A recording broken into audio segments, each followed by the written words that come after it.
जय श्री हरि विष्णु।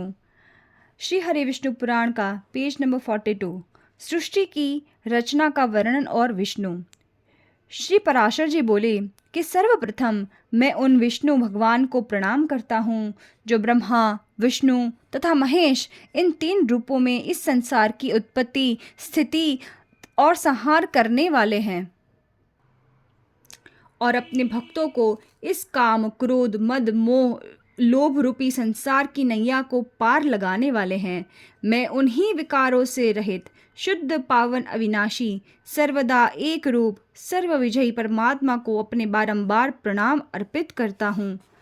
मैं उन भगवान श्री हरि विष्णु को अपना बारंबार नमस्कार करता हूँ जिनका रूप तो एक है पर वो अनेक रूपों वाले हैं, जिनका शरीर बड़ा भी है और छोटा भी, जो अव्यक्त तथा व्यक्त रूप हैं और अपने अनन्य भक्तों को मुक्ति प्रदान करने वाले हैं।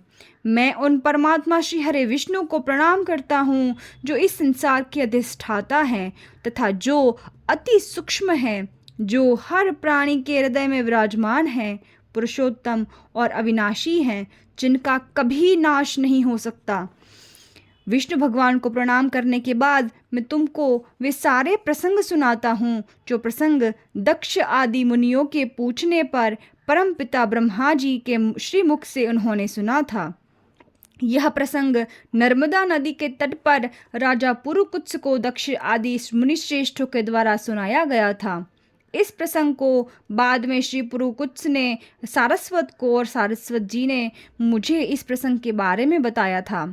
श्री हरि विष्णु भगवान कारण और कार्य, पुरुष तथा काल रूप भी स्वयं ही है। इसी प्रकार से बालकों की तरह लीला करने की कथा ध्यान पूर्वक सुनो।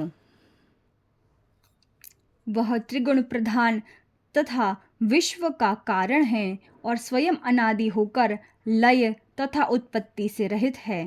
पूर्ण प्रपंच काल के ज्ञाता, श्रुति के कारण ब्रह्म देवता महात्मादि उसी सत्य को लक्ष्य बनाकर प्रणाम के प्रतिपादक नीचे लिखे श्लोक को कहते हैं। ये श्लोक कहने का अभिप्राय यह है कि इस विनाशकारी प्रलय काल में न तो दिन था न रात, न धरती थी न आसमान, न प्रकाश था न अंधेरा, लेकिन इनके सिवाय कुछ और भी न था।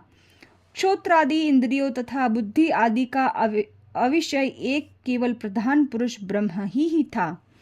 हे द्विज, श्री हरि विष्णु के बिना उपाधि वाले 2 स्वरूप में से एक रूप प्रधान और दूसरा रूप पुरुष का हुआ था।